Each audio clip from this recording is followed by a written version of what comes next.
Hello. Hello. Hello.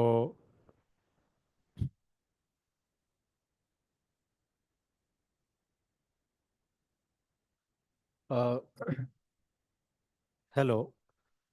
Hello students. तो let us continue with the discussion of chapter work energy and power. तो पिछली class में या पिछले सेशन में हम लोग वर्क डन के टॉपिक पे थे, जिसमें कि अलग अलग सिचुएशन में वर्क डन का आंसर कैसे निकालना है ये हमने डिस्कस किया। ठीक है, फोर्स दे रखी है, डिस्प्लेसमेंट दी है और वर्क डन का आंसर निकाल रहे थे। उसी डिस्कशन को अब हम लोग आगे ले जा रहे हैं। फिर से अभी क्वेश्चंस की तरफ ही जा रहे हैं कि एक ऑब्जेक्ट है, उसको डिस्प्लेस किया गया और वर्क डन टू डिस्प्लेस निकालना है। ऑब्जेक्ट को डिस्प्लेस करने का वर्क डन निकालना है। मैं क्वेश्चन लिख रहा हूँ, ठीक है। क्वेश्चन की फिगर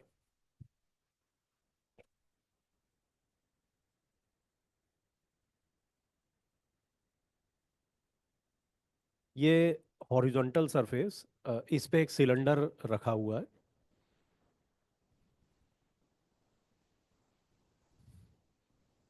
ठीक है, cylinder was lying on the surface, surface पे ऐसे लेटा हुआ था। ठीक है, फिर इस सिलेंडर की ना पोजीशन चेंज की गई, मतलब जैसे लेटा हुआ है, अब इसको वर्टिकल स्टैंड कर दिया फ्लोर पे। तो इसको इस पोजीशन से कुछ इस पोजीशन में शिफ्ट कर दिया।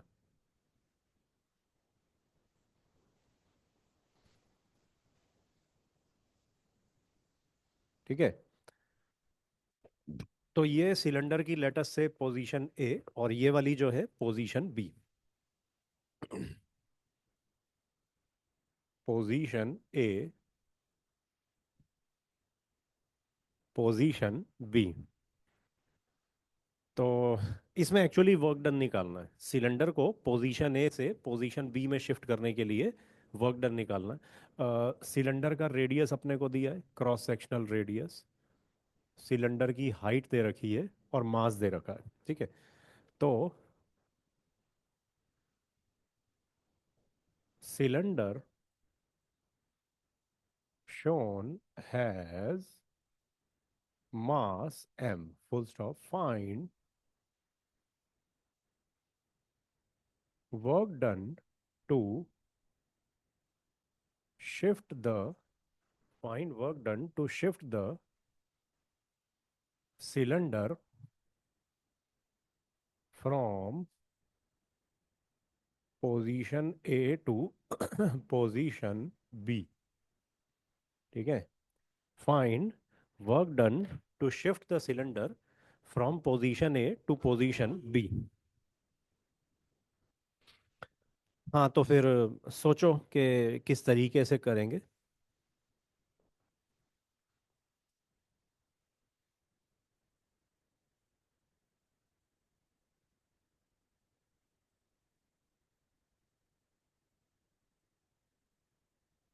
हाँ, तो क्लास में कुछ टाइम दिया जाता है कि हाँ चलो सोचो इसके बारे के किस तरीके से करना है। एक्चुअली पॉइंट ये है कि जो क्वेश्चन हमने अभी पिछले सेशन में किए ना, या जो क्वेश्चन अभी तक हमने वर्क एनर्जी पावर के किए, उन क्वेश्चंस का प्रोसीजर लगा के ये क्वेश्चन सॉल्व ही नहीं होता है। क्योंकि अभी तक हमने क्या डिस्कस किया, वर्क डन का फार्मूला एफ डॉट एस। ठीक है, एफ डॉट एस से ये सॉल्व ही नहीं होगा, क्योंकि ना हमें एफ पता है और ना एस पता है, फोर्स और डिस्प्लेसमेंट दोनों ही नहीं पता है। देखो, formula W equal to F dot S can't give us the answer of such problem. Formula this can't give us answer, मतलब उसका रीजन देखो ना। अ, इस फार्मूले में डिस्प्लेसमेंट की टर्म है। डिस्प्लेसमेंट मतलब ऑब्जेक्ट को कितना शिफ्ट किया, हमें ना इस क्वेश्चन में दिया ही नहीं है। मतलब क्वेश्चन में ये नहीं दिया कि पोजीशन ए से पोजीशन बी कितनी दूर है, डिस्प्लेसमेंट तो दिया ही नहीं है। ठीक है, ये हमें नहीं दिया हुआ है। और अच्छा, दूसरी चीज, एफ एफ की भी तो नॉलेज नहीं है, वो फोर्स। कितनी फोर्स लगा के ये इधर से इधर पहुंचा दिया गया इसका हमें नहीं पता है। और एक और चीज के सिलेंडर के अलग अलग पॉइंट्स की डिस्प्लेसमेंट अलग अलग होगी, क्योंकि देखो अगर ये सिलेंडर यूं था, इसको उठा के ऐसे वर्टिकली स्टैंड कर दिया, तो सिलेंडर के तो अलग अलग पार्टिकल की डिस्प्लेसमेंट अलग अलग आ रही। जैसे सिलेंडर का ये पार्टिकल यहाँ से उठ के इधर चला गया होगा, और ये पार्टिकल इधर आया होगा, ये पार्टिकल इधर आया, मतलब हर पार्टिकल अलग अलग डिस्प्लेसमेंट कर रहा है, ठीक है। ये पार्टिकल देखो कितने लंबे पाथ को लेके गया, इस पार्टिकल का पाथ थोड़ा छोटा है, इसका पाथ और थोड़ा छोटा है। तो डिस्प्लेसमेंट तो हमें किसी भी पार्टिकल की नहीं पता है, और शायद सिलेंडर के हर पार्टिकल की डिस्प्लेसमेंट अलग अलग होगी। तो वर्क डन ऐसे केस में work done F dot S से आएगा ही नहीं, इम्पॉसिबल है निकालना, ठीक है। तो ऐसे क्वेश्चन को करने का एक अलग तरीका होता है, तरीका ही अलग है। देखो ऐसे क्वेश्चंस में ना हम ये सोचते हैं कि वर्क डन किसके अगेंस्ट किया जा रहा है, किसके अगेंस्ट कर रहे हैं। बेसिकली हम वर्क डन ना यहाँ ग्रेविटी के अगेंस्ट कर रहे हैं। ऐसे क्वेश्चंस में जो वर्क डन पूछा होता है वो वर्क डन अगेंस्ट ग्रेविटी पूछा होता है। क्योंकि देखो ग्रेविटी मतलब अर्थ जो इस पे ग्रेविटेशनल फोर्स लगा रही है, अर्थ तो चाह रही है कि सिलेंडर हमेशा ही लेटा रहे। अर्थ की टेंडेंसी है कि सिलेंडर हमेशा ही लेटा रहे, ठीक है। तो अर्थ के ग्रेविटेशनल फोर्स के अगेंस्ट हम इसको उठा के ऊपर ले जा रहे हैं, ठीक है, मतलब नीचे लेटा हुआ है ना, इसको उठा के अर्थ की ग्रेविटी के अगेंस्ट यूं उठा के इसको ऊपर ले जा रहे हैं। तो इस टाइप के क्वेश्चंस जिसमें वर्क डन अगेंस्ट ग्रेविटी किया जाता है, जिसमें ग्रेविटी के अगेंस्ट वर्क डन करते हैं ना, तो हम actually work done change of potential energy से निकालते हैं। पोटेंशियल एनर्जी एक वो टॉपिक आपको पता है, पोटेंशियल इलेवेंथ के बच्चे को तो सब पता रहता है। इलेवेंथ में जो स्टूडेंट है वो नाइन्थ क्लास में होता तो है, potential energy of object, kinetic energy of object, mechanical energy of object, वही चीज़ें तो लग रही हैं। इसमें पोटेंशियल एनर्जी का कंसेप्ट लग रहा है। देखो ग्रेविटी के अगेंस्ट ऑब्जेक्ट को उठा के ऊपर ले गए ना, तो मतलब देखो मैं सिंपल लॉजिक दे रहा हूँ बहुत। देखो ये ऑब्जेक्ट है मास m का, ठीक है। इसको मैं उठा दिया, मतलब इस ऑब्जेक्ट को मैं h हाइट ऊपर उठा के ले गया, ठीक है, h हाइट ऊपर उठा के ले गया। तो हमें पता है कि मैंने जो वर्क किया होगा वो उसकी वजह से क्या हुआ, इसकी पोटेंशियल एनर्जी इंक्रीज की, ठीक है। मैंने जो वर्क किया उसकी वजह से इसकी पोटेंशियल एनर्जी इंक्रीज की। पोटेंशियल एनर्जी कितनी इंक्रीज कर गई, mgh। That's why work done by me, work done by me will be mgh। यानी कि ग्रेविटी के अगेंस्ट मैं वर्क कर रहा हूँ ना, ग्रेविटी के अगेंस्ट जो वर्क कर रहा हूँ वो work done change of potential energy के बराबर होता है, ठीक है। तो चेंज ऑफ पोटेंशियल एनर्जी ले आएंगे, ऐसे केसेस में यही काम किया जाता है, ठीक है। मैं प्रॉपरली लिख रहा हूँ, this can't give us give the answer, such problems where work is being done against gravity, we apply we apply work done equal to change of potential energy, ठीक है। यानी कि potential energy final minus potential energy initial. अब देखो potential energy का formula आपको याद होगा, या नाइन्थ क्लास से mgh होता है पोटेंशियल एनर्जी का फार्मूला mgh। मगर प्रॉब्लम ये भी है कि अब यहाँ पे तो अलग अलग पार्टिकल को अलग अलग हाइट ऊपर उठा दिया गया। ये पार्टिकल देखो यहाँ बॉटम से उठ के कहाँ बिल्कुल टॉप पे पहुँच गया, इस पार्टिकल को तो बहुत ज़्यादा उठा दिया गया ऊपर, ठीक है। ये पार्टिकल चलो फिर भी थोड़ा कम उठा है, और ये पार्टिकल जो ऑलमोस्ट पहले भी नीचे था बाद में भी ऑलमोस्ट नीचे है, ठीक है। तो ऐसे केस में तो अब हर पार्ट सिलेंडर के हर पार्टिकल को अलग अलग हाइट ऊपर उठाया जा रहा है ना। अलग अलग पार्टिकल जब अलग अलग हाइट ऊपर उठाया जा रहा है, तो हम ना ऐसे केस में कुछ एवरेज ले लेते हैं, मतलब सारे पार्टिकल्स का कुछ एवरेज ले लेते हैं। अरे उसी एवरेज के कंसेप्ट को एक अलग नाम दिया गया है, उसे कहते हैं सेंटर ऑफ मास। उसे कहते हैं concept of centre of mass. Centre of मास का टॉपिक बहुत कॉमन है फिजिक्स में, मतलब हाँ यहाँ हम पहली बार नाम ले रहे हैं। वर्क एनर्जी पावर के चैप्टर में जाके सबसे पहली बार सेंटर ऑफ मास के कंसेप्ट का नाम लिया जाता है। बट सेंटर ऑफ मास का कंसेप्ट तो फिजिक्स में बहुत यूज होता है, ठीक है। तो ऐसे केस में सेंटर ऑफ मास का कंसेप्ट लगेगा, लिख रहा हूं पूरा। अच्छा, इसको इक्वेशन 1 लिख देते हैं, ठीक है, इसमें वैल्यूज बाद में पुट करेंगे। In such cases, to find potential energy, we apply concept of centre of mass. We apply concept of centre of mass, उसे शॉर्ट में सीओएम कहते हैं। अब ये सेंटर ऑफ मास है क्या? COM of an object is that point at which that point at which is that point at which total mass of object can be assumed to be located। ठीक है, ये note कर लो, मैं 1 minute में continue कर रहा हूं।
हाँ, मैं कंटिन्यू कर रहा हूँ।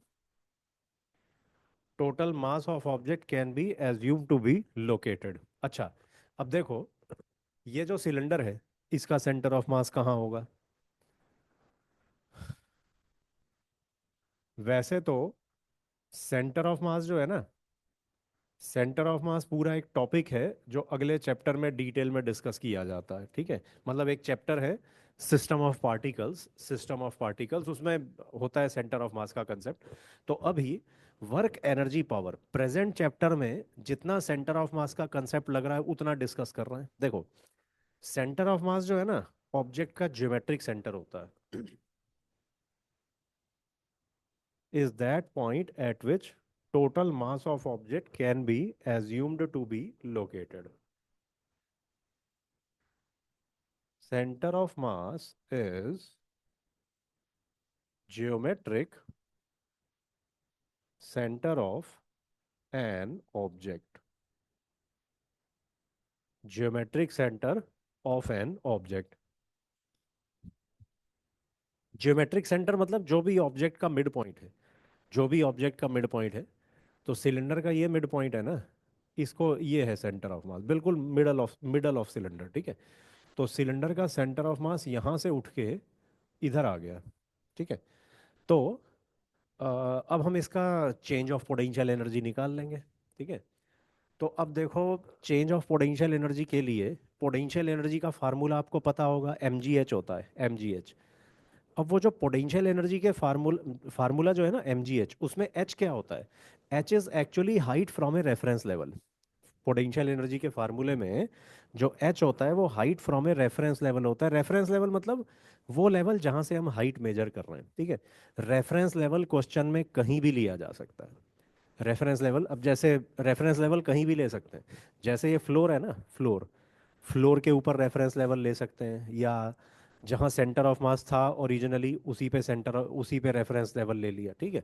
चलो, फ्लोर पे रेफरेंस लेवल ले लेते हैं। If we take reference level at floor,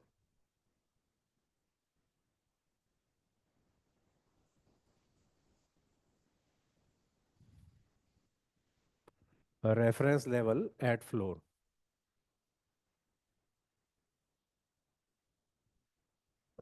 तो फिर hence equation one becomes work done equal to, देखो, सेंटर ऑफ मास तो ऑब्जेक्ट का ज्योमेट्रिक सेंटर होता है ना। ठीक है। ऑब्जेक्ट का ज्योमेट्रिक सेंटर होता है। तो ये हाइट h, इसका मिड पॉइंट तो यहाँ होगा ना, ग्राउंड से h/2 हाइट पे। मिड पॉइंट तो ग्राउंड से h/2 हाइट पे होगा। तो final potential energy mg × h/2। ठीक है। रेफरेंस लेवल से फाइनल हाइट इसकी h/2, और रेफरेंस लेवल से इनिशियल हाइट देखो r के बराबर है, रेडियस के बराबर। ठीक है। तो work done is equal to this, mg/2 minus mgr। ये वर्क डन है। अब देखो, क्वेश्चन में जैसे रेफरेंस लेवल हमने यहाँ ले लिया फ्लोर के लेवल पे। देखो, और क्वेश्चन में ना रेफरेंस लेवल कहीं भी ले सकते हैं, रेफरेंस लेवल कहीं भी ले सकते हैं। जैसे मैंने मैंने कहा था, रेफरेंस लेवल ग्राउंड पे ले सकते हैं, रेफरेंस लेवल इसके इनिशियल लेवल पे ले सकते हैं, सिलेंडर के टॉप लेवल पे ले सकते हैं। रेफरेंस कहीं भी लिया जा सकता है। ऐसा क्यों है वैसे? रेफरेंस लेवल हम कहीं भी क्यों ले सकते हैं? कहीं भी क्यों ले सकते हैं? कुछ रीजन इसका बताओ, सोच के बताओ। इसका रीजन जनरली जो है लाइव क्लास में बच्चे दे देते हैं। देखो, होता क्या है, ये जो वर्क डन है, work done is equal to change of potential energy. तो हमने final potential energy minus initial potential energy निकालनी है। डिफरेंस उतना ही रहेगा, रेफरेंस कहीं भी ले लो। देखो, जैसे मैंने मान लो कोई दो पॉइंट्स के बीच में हाइट का डिफरेंस निकालना है। ठीक है। एक पॉइंट इधर है और एक पॉइंट इधर है। ठीक है। एक पॉइंट इधर और एक इधर है, दोनों के बीच में पोटेंशियल एनर्जी का डिफरेंस निकालना है। अब रेफरेंस में नीचे फ्लोर पे ले लूँ, मान लो नीचे फ्लोर पे रेफरेंस ले लूँ, तो रेफरेंस से ऊपर वाले पॉइंट का हाइट देखूंगा h2, और नीचे वाली पॉइंट की हाइट देखूंगा h1। Change of potential energy लिख दूंगा mgh2 माइनस mgh1। तो H2 minus H1, change of potential energy में तो ये हाइट का डिफरेंस आ रहा है ना। तो रेफरेंस में अगर फ्लोर पे ले लूं, तो भी इन दो पॉइंट्स के बीच का हाइट का डिफरेंस उतना ही आ रहा है। ठीक है। और रेफरेंस चलो अगर ऊपर रूफ पे ले लें, रेफरेंस ऊपर रूफ पे ले लें, तो रूफ से भी जब डेप्थ मेजर करेंगे या रूफ से इनके डाउनवर्ड डिस्टेंस मेजर करेंगे, तो ऊपर वाले पॉइंट का डिस्टेंस लूंगा रूफ से, नीचे वाले पॉइंट का रूफ से डिस्टेंस ले लेंगे, डिफरेंस ले लेंगे। अरे डिफरेंस तो उतना ही आना है। कोई भी दो पॉइंट अगर अपनी अपनी जगह पे फिक्स्ड हैं, तो रेफरेंस हम कहीं भी ले लें, रेफरेंस कहीं भी लेके हम दोनों पॉइंट्स के बीच की, दोनों पॉइंट्स की हाइट्स का डिफरेंस निकाल लें, डिफरेंस तो उतना ही आएगा। और वर्क डन देखो ना, वर्क डन तो चेंज ऑफ पोटेंशियल एनर्जी है। रेफरेंस आप कहीं भी ले लो, रेफरेंस कहीं भी ले लो, डिफरेंस ऑफ पोटेंशियल एनर्जी तो सेम आता है। ठीक है। तो हम लोग ना रेफरेंस क्या करते हैं क्वेश्चन में, रेफरेंस अपनी कन्वीनियंस के हिसाब से ले लेते हैं, जहां पर हमें इजी पड़े ना, जिस पॉइंट के रिस्पेक्ट में कैलकुलेशंस इजी होती हुई दिखाई दें, वहां रेफरेंस ले लेते हैं। ठीक है। तो रेफरेंस ठीक है, फ्लोर पे ले लिया, इनिशियल हाइट सेंटर ऑफ मास की r है, फाइनल h/2, थोड़ा आसानी से सॉल्व हो गया। ठीक है। अब कोई रेफरेंस लेवल ग्राउंड के नीचे ले ले, उसका कोई सेंस नहीं है ना। ग्राउंड से पहले नीचे ले लो, फिर उस पॉइंट से इसकी हाइट निकालते रहो, फिर उसकी निकालते रहो। अरे ग्राउंड पे ले लो, ग्राउंड पे ले लो, हाइट क्लियर दिख रही है, R और H/2 है, वो लेके फटाफट आंसर आ जाएगा। ठीक है, तो इस टाइप के क्वेश्चन ऐसे सॉल्व किए जाते हैं। ठीक है, आगे प्रोसीड कर रहे हैं। मैं रब कर रहा हूँ इसको।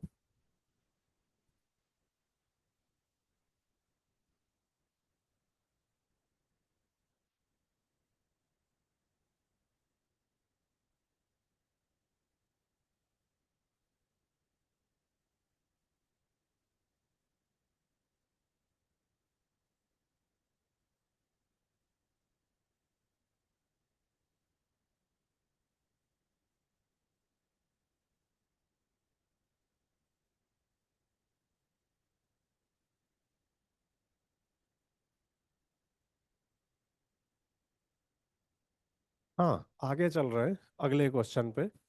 ये इस टॉपिक में ऐसे क्वेश्चन बहुत होते हैं कि कोई चेन दे रखी है, चेन टेबल पे पड़ी हुई है, चेन चेन का कुछ पोर्शन टेबल से नीचे है। ठीक है, फिर चेन को पूरा ऊपर खींचना है, चेन को पूरा टेबल के ऊपर खींचना है, तो इसमें वर्क डन कितना होगा।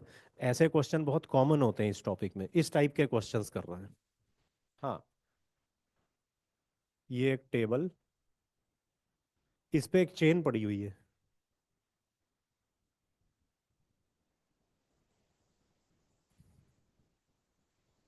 चेन का कुछ पोर्शन नीचे हैंग कर रहा है।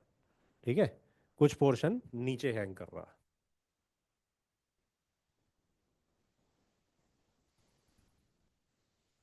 ये लेटर से टोटल लेंथ जो है चेन की L/3, सॉरी सॉरी, चेन की टोटल लेंथ है L, जिसमें से L/3 लेंथ नीचे हैंग कर रही है, यानी कि 2L/3 length is on the table. Question लिख रहा हूं मैं। A chain of length L, comma, mass M is placed on table with length L/3 hanging from edge, with length L/3 hanging from edge। अब देखो क्या किया गया, इस चेन को धीरे धीरे टेबल के ऊपर खींचा, तो यहां से कुछ फोर्स लगा के ग्रेजुअली या धीरे धीरे चेन को ऊपर लेके आए। Find work done to slowly pull up the chain so that finally complete chain is on table। Finally complete chain is on table। ठीक है, हाँ तो फिर सोचो इसके बारे किस तरीके से करेंगे। बाकी मैं अपनी तरफ से बस 1 मिनट में शुरू कर दूंगा।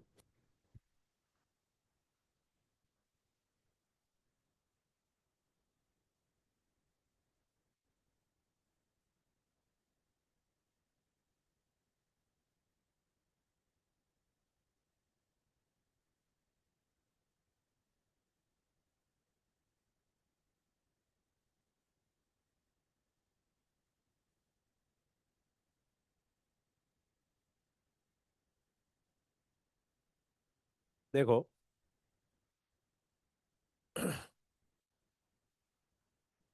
स्टार्ट कर रहे हैं। देखो, इस केस में भी वर्क डन ग्रेविटी के अगेंस्ट ही तो कर रहे हैं, मतलब ग्रेविटी तो चाहेगी पूरी चेन ही नीचे गिर जाए। ठीक है, अगर यहाँ हम कोई फोर्स ना लगाएं, और टेबल स्मूथ है वैसे। ठीक है, नेगलेक्ट फ्रिक्शन लिख देता हूँ,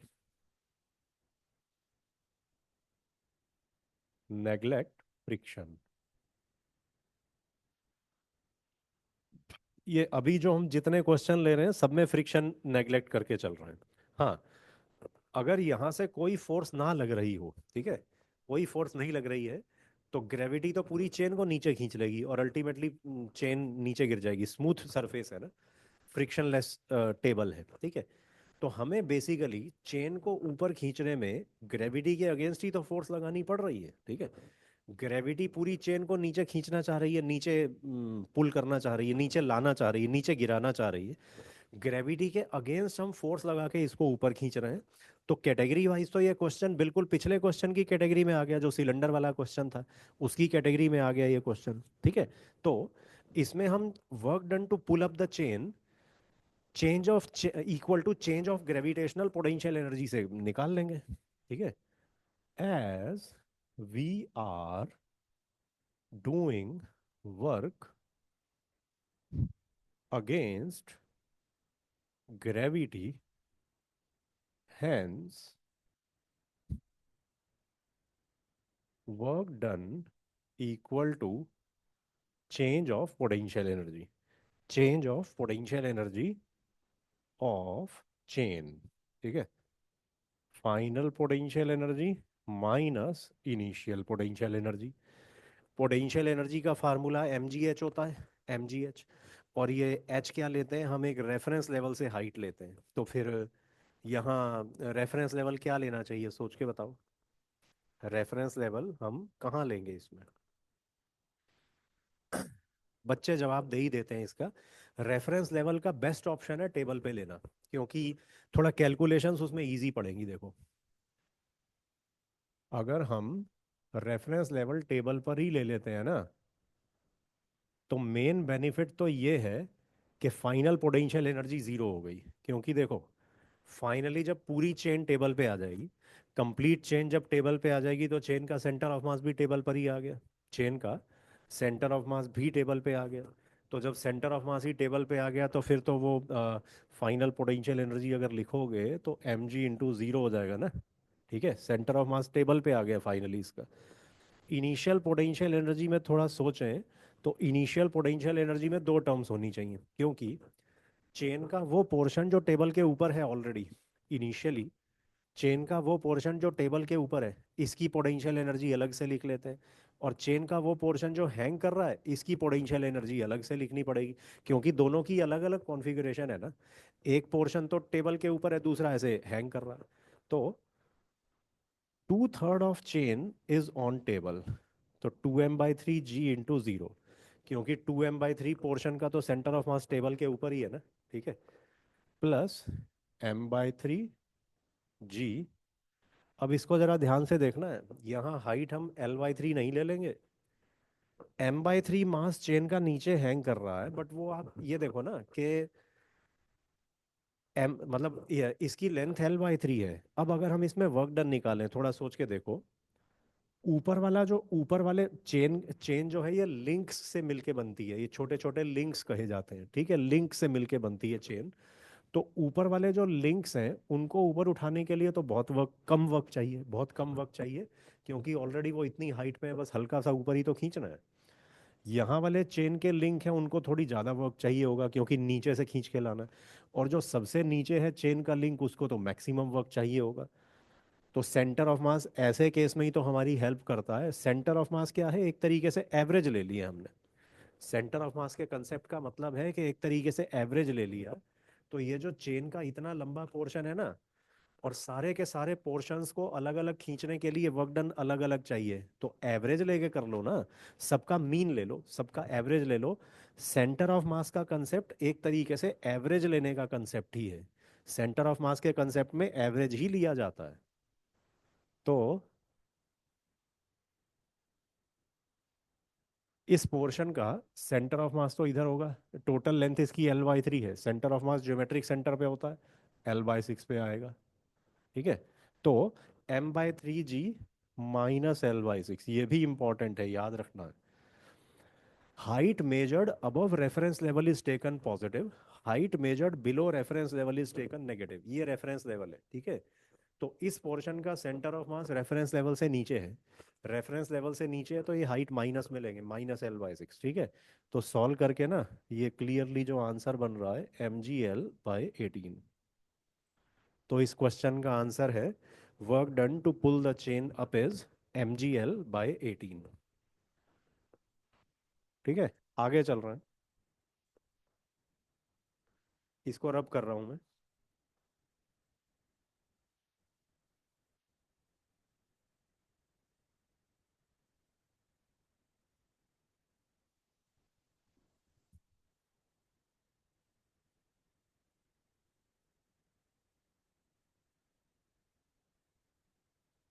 अगले क्वेश्चन पे जा रहे हैं। ये कोई सरफेस दिया हुआ है, एंगल दे रखा है 30 डिग्री। ठीक है। और इस पोर्शन की लेंथ एल।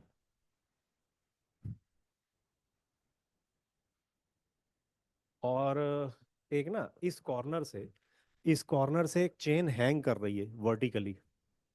इस कॉर्नर से वर्टिकली एक चेन हैंग कर रही है। ये चेन की भी लेंथ एल है। ठीक है। चेन की लेंथ एल। और क्वेश्चन क्या है? क्वेश्चन ये है कि चेन को खींच के ना ये टॉप लेवल तक ले जाना है। मतलब चेन को ऐसे ऊपर खींचना शुरू किया, फोर्स एफ लगा के, कुछ सफिशिएंट फोर्स एफ लगा के चेन को ऊपर खींचना शुरू किया। ऊपर खींचते खींचते अल्टीमेटली चेन को ए बी पर ले गए, लेवल ए बी पर ऊपर उठा के ले गए। तो इसमें कितना वर्क करना है ये निकालना है। ए चेन ऑफ मास, वैसे ना ऐसी चेन्स होती हैं यूनिफॉर्म। यूनिफॉर्म चेन होती है जिसका centre of mass geometric centre पे आता है। अगर नॉन यूनिफॉर्म चेन हो, नॉन यूनिफॉर्म चेन मतलब यहाँ से थोड़ी भारी है, इधर थोड़ी हल्की है, फिर इधर भारी है, इधर भी ज़्यादा भारी है। चेन मतलब अलग अलग जगह से ना, कोई कोई चेन होती है अलग अलग जगह से अलग अलग मास होता है उसका। मतलब कहीं पे वो चेन हल्की होती है, कहीं भारी होती है। तो ऐसी चेन को नॉन यूनिफॉर्म चेन कहते हैं।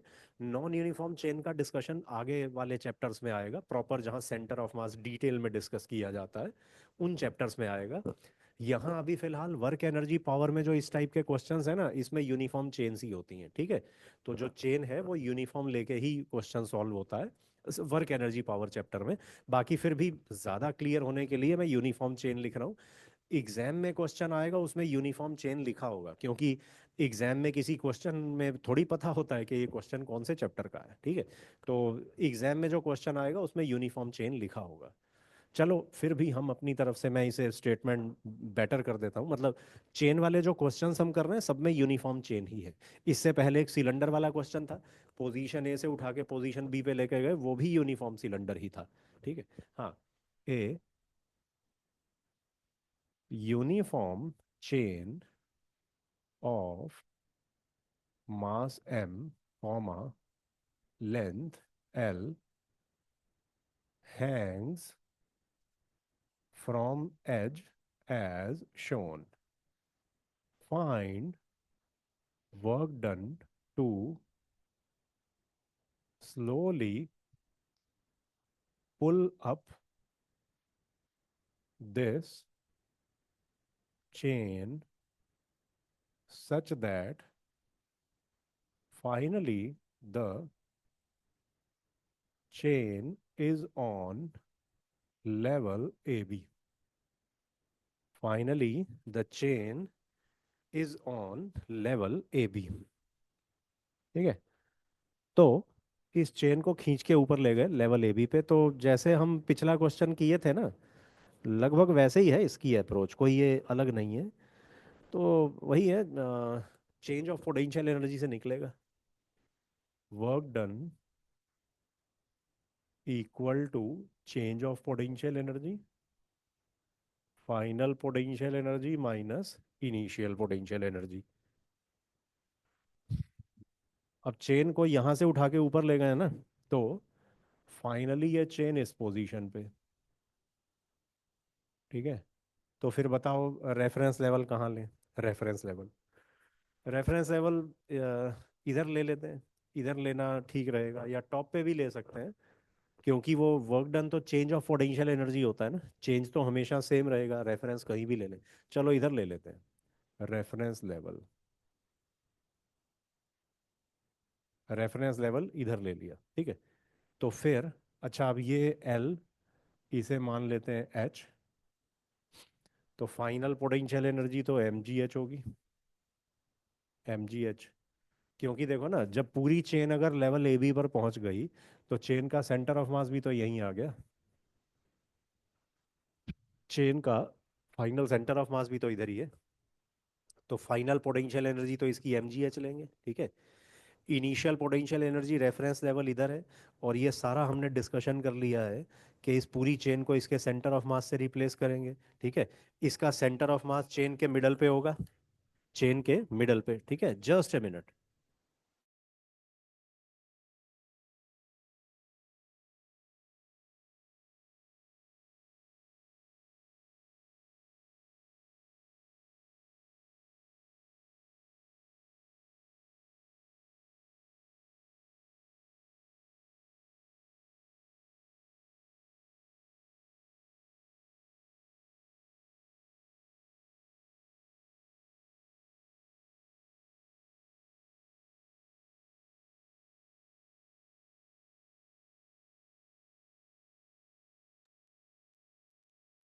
हाँ, तो initial potential energy reference level ये है। ठीक है, रेफरेंस लेवल ये स्टार्टिंग में, स्टार्टिंग में इसका centre of mass reference level से L/2 नीचे है ना। ठीक है, तो मतलब चेन के मिड पॉइंट पे लेते हैं ना सेंटर ऑफ मास, तो ये डिस्टेंस L/2 रेफरेंस लेवल से नीचे है L/2 पे, that's why negative sign, minus mg minus L/2। ठीक है, mg/-L/2, क्योंकि सेंटर ऑफ मास इसका रेफरेंस लेवल से नीचे है, that's why height would be taken in negative. बस ये आ गया। Work done to raise chain is mgh plus mg/2। ठीक है, ये है इसका आंसर, नोट कर लो।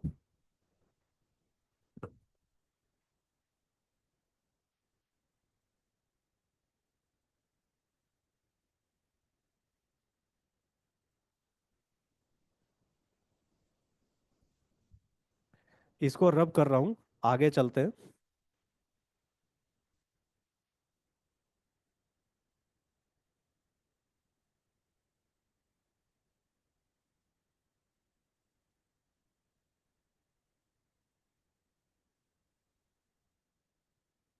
अगले क्वेश्चन पे।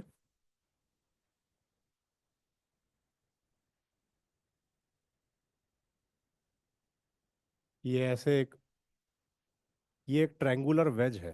ठीक है, इक्विलैटरल ट्रायंगल की शेप में एक वेज, 60 डिग्री। ठीक है, ये इसका एज L, और इसके कॉर्नर से चेन हैंग कर रही है।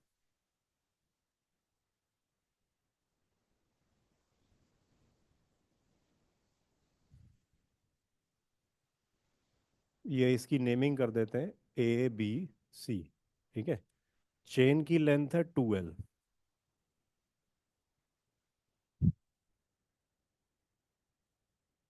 और इस चेन को, और इस चेन को ऊपर खींचा, इस चेन को कुछ सफिशिएंट फोर्स लगा के ग्रेजुअली ऊपर खींचा।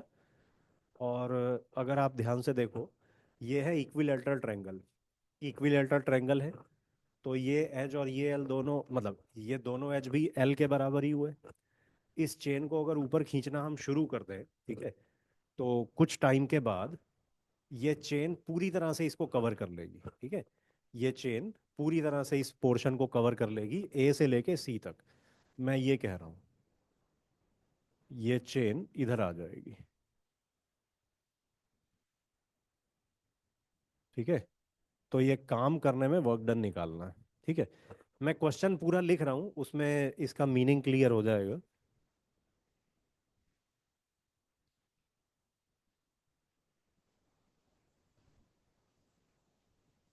A uniform chain of mass m, comma, length 2L, initially hangs vertically such that its one end is at vertex C of equilateral triangle and other end is at distance 2L below vertex C.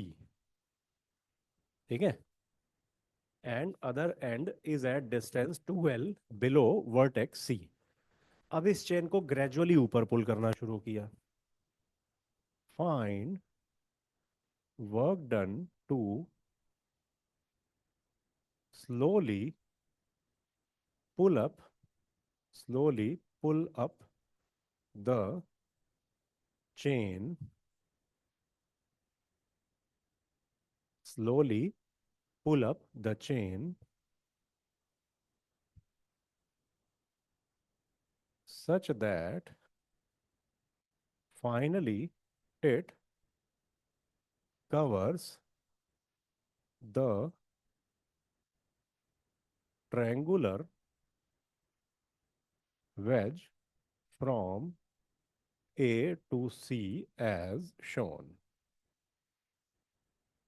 ठीक है, तो इस process को करने में work done निकालना है.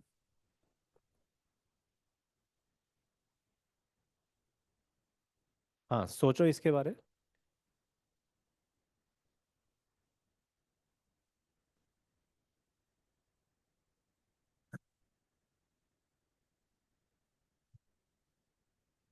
बस 1 मिनट में शुरू कर रहे हैं इसका सॉल्यूशन.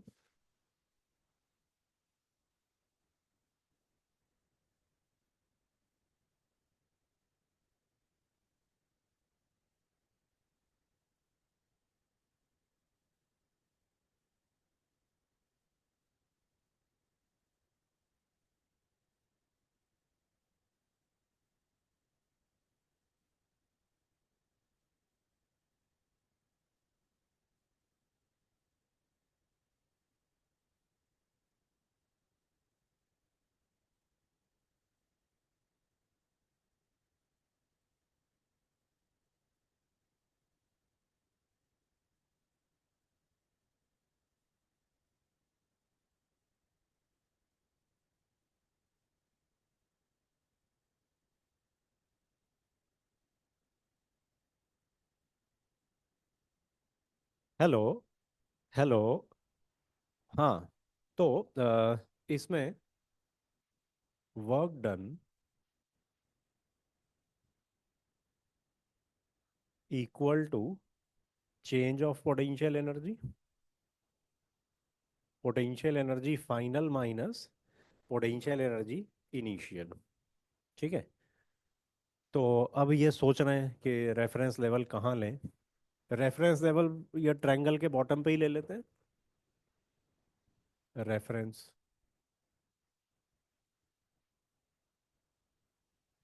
ठीक है, रेफरेंस लेवल इधर ले लिया ट्रायंगल के बेस पे. तो फिर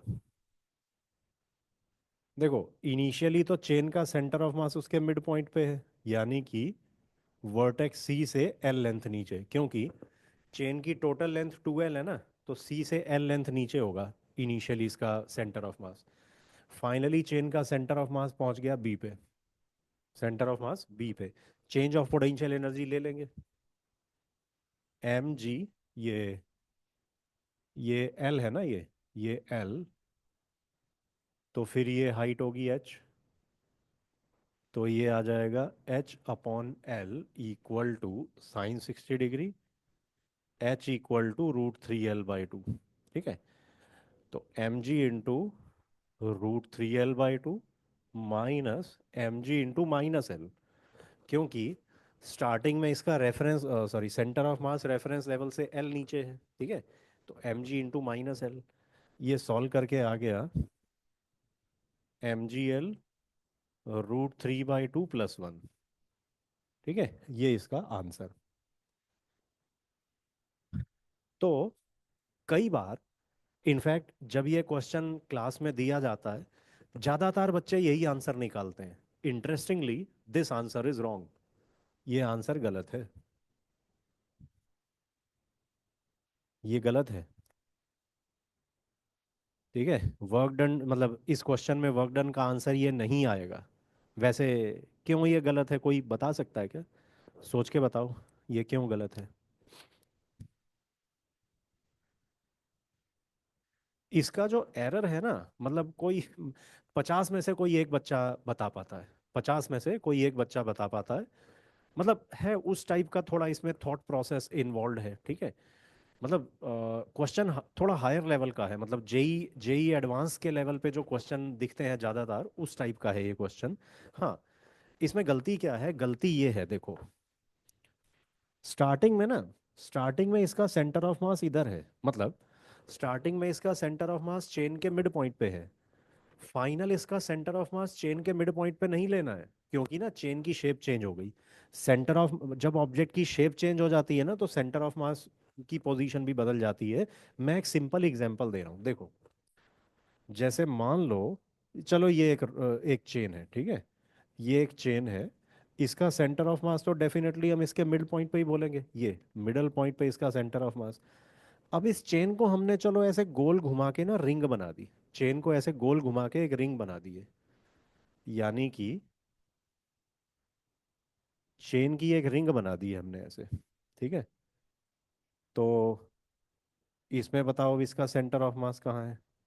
चेन को हमने ऐसे गोल घुमा के एक रिंग बना दी है, इस चेन का सेंटर ऑफ मास अब कहाँ है बताओ? इस चेन का ऑब्जेक्ट का सेंटर ऑफ मास तो ज्योमेट्रिक सेंटर पे होता है, तो अब फाइनली तो चेन का सेंटर ऑफ मास रिंग के सेंटर पे आ जाएगा, ठीक है। तो मैं ये कहना चाह रहा हूँ, जब एक चेन सीधी थी, जब एक चेन सीधी थी तो उसका सेंटर ऑफ मास उसके मिड पॉइंट पे था।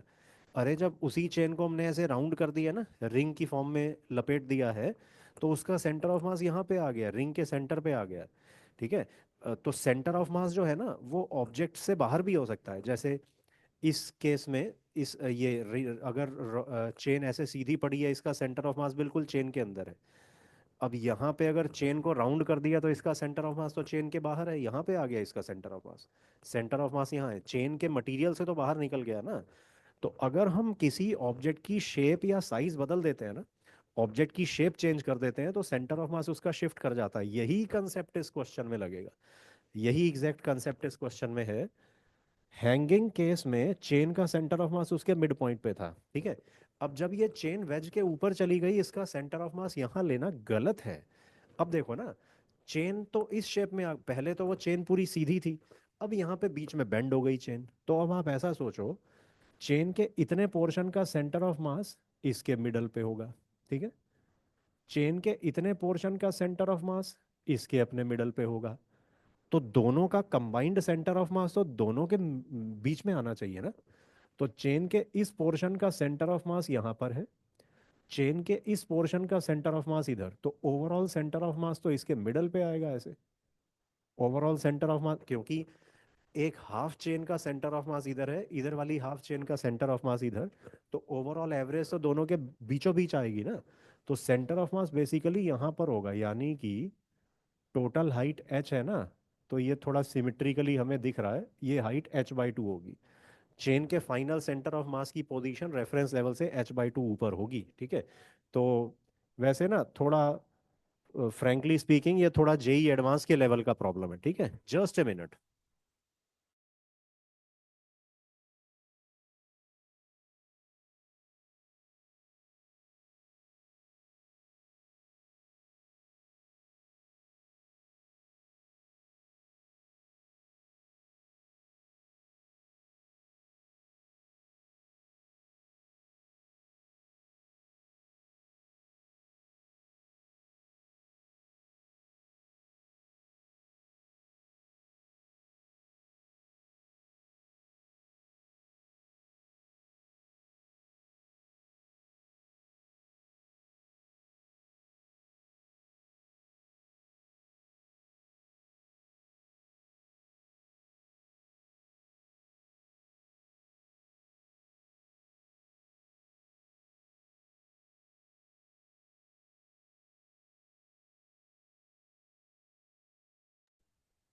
हाँ, तो स्टार्टिंग में चेन का सेंटर ऑफ मास यहाँ था, फाइनली चेन का सेंटर, हाँ मैं ये कह रहा था, ऑनेस्टली स्पीकिंग ऐसे क्वेश्चन ना जेई एडवांस की कैटेगरी में आते हैं, जेई एडवांस के लेवल के आते हैं।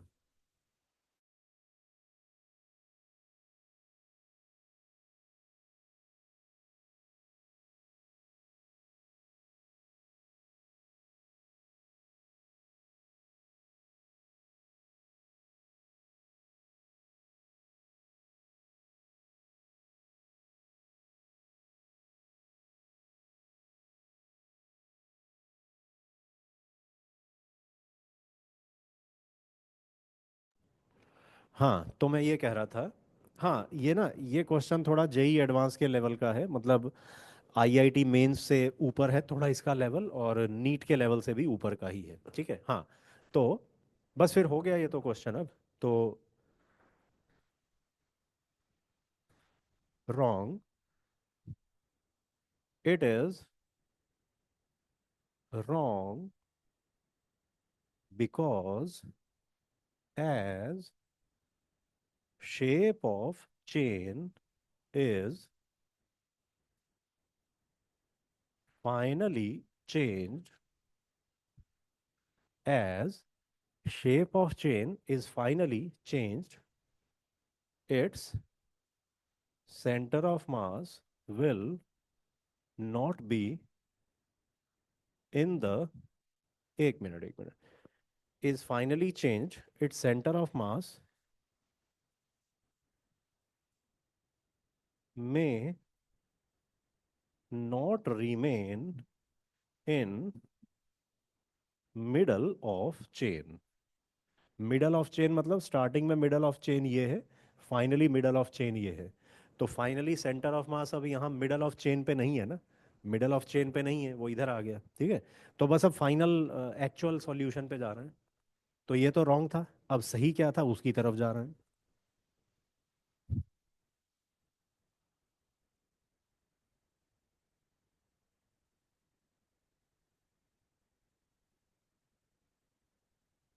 हाँ, actual solution.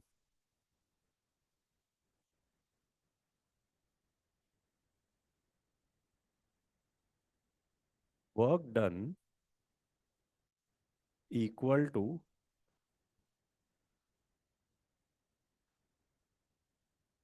Change of potential energy final minus initial mg h/2 minus mg minus L, ठीक है। 2l का मिडल l पे आ गया ना, mg into minus L.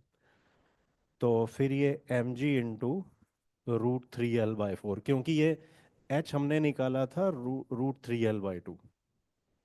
h की वैल्यू आई थी √3l/2, ठीक है। तो उसका हाफ ये हो गया, minus mgl, sorry, plus mgl। बस ये इसका आंसर है,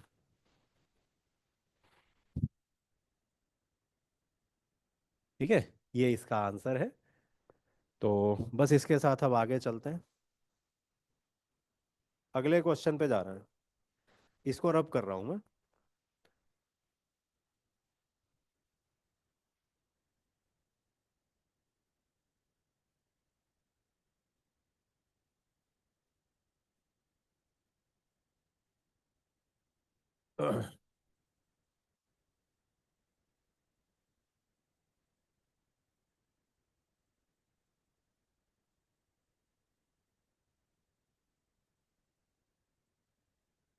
हाँ, अगला क्वेश्चन। हम दो तीन क्वेश्चन पीछे जा रहे हैं। एक क्वेश्चन था ना जिसमें चेन की लेंथ l/3 जो है एज से हैंग कर रही थी।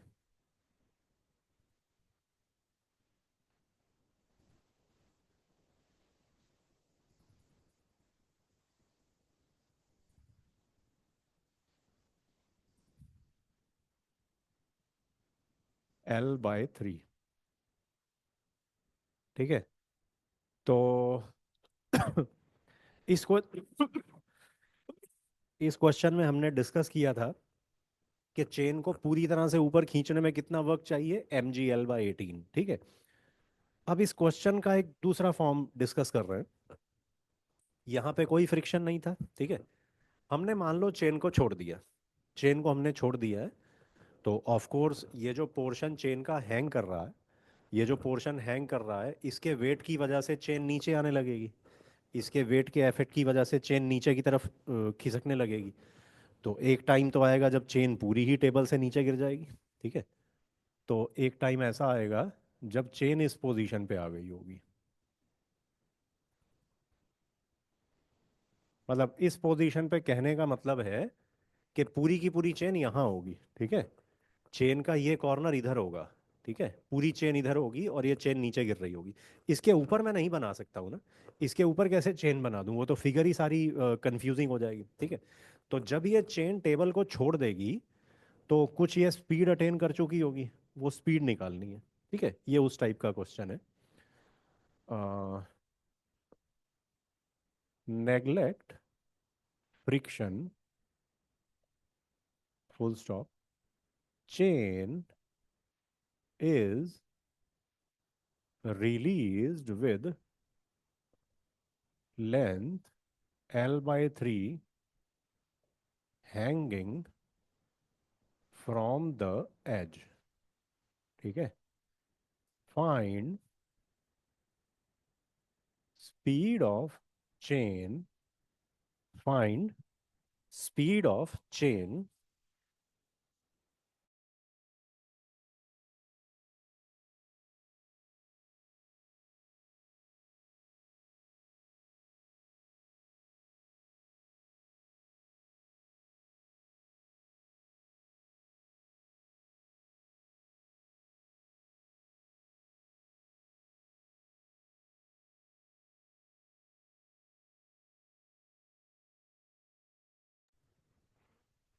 हाँ, find speed of chain when it just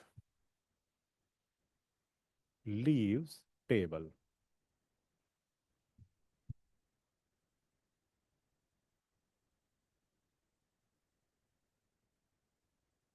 find speed of chain when it just leaves table। तो अब इसको किस तरीके से करेंगे बताओ।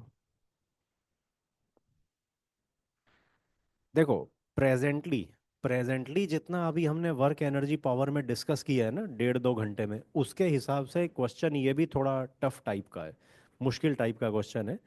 प्रेजेंट स्टेटस के हिसाब से, प्रेजेंट जितना अभी वर्क एनर्जी पावर में डिस्कशन हुआ, उसके हिसाब से ये क्वेश्चन भी जेई एडवांस के लेवल पे ही जा रहा है।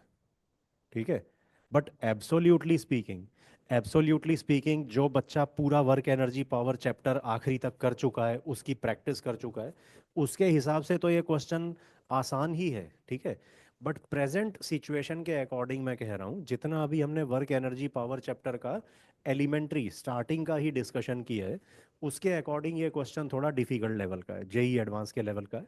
तो चलो अभी इसको डिस्कस कर रहे हैं। ठीक है, इसको हटा रहा हूँ अभी मैं।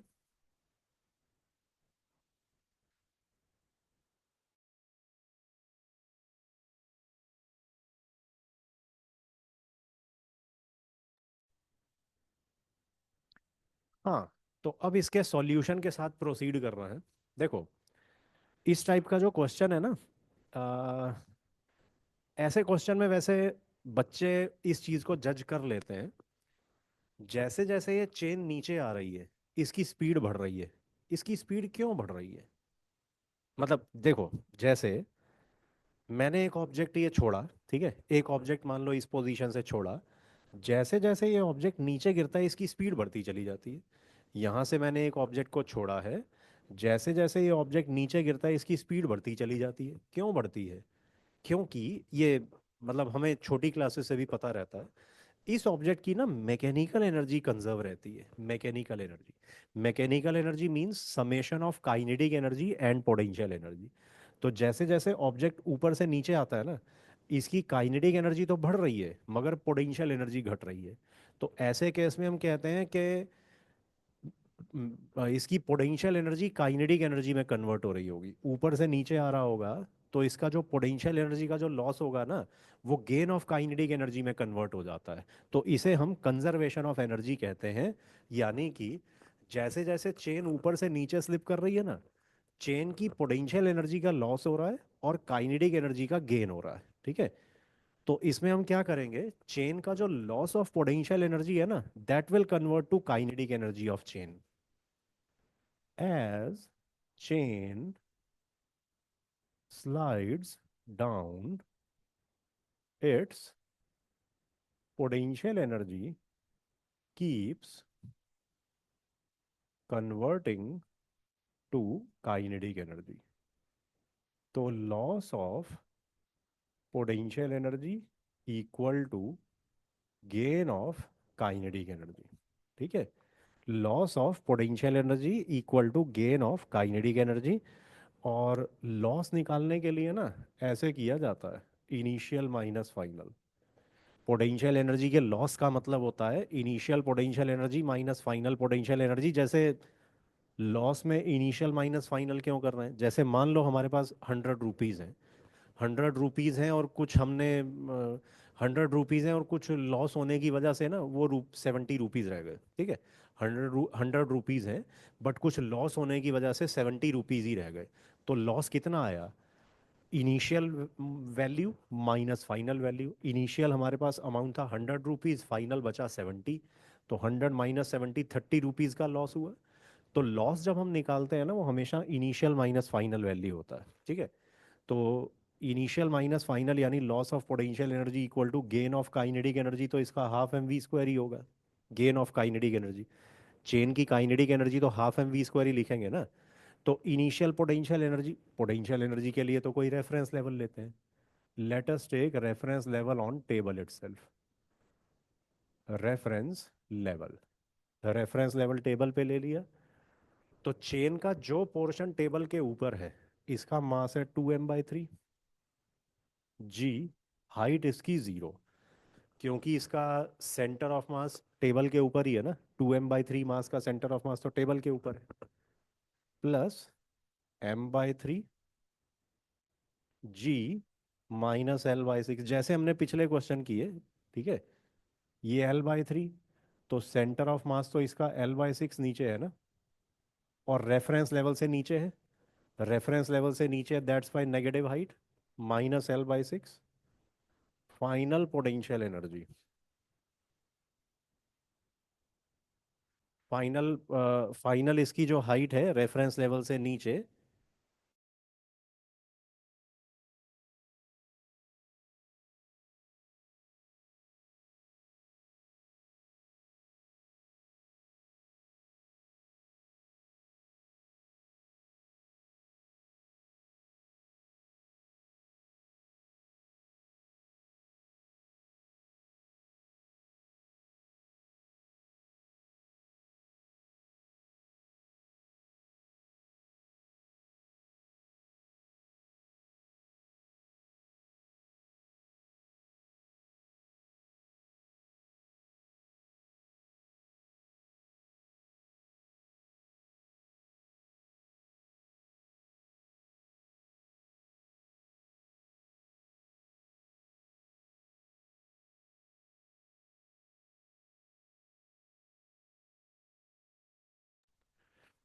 हाँ, तो फाइनल पोटेंशियल एनर्जी इसकी लेंथ एल है ना, तो फाइनली इसका सेंटर ऑफ मास इसके मिड पॉइंट पे l/2 नीचे, ठीक है, -l/2 is equal to half M V square. बस इसको अब सॉल्व करना।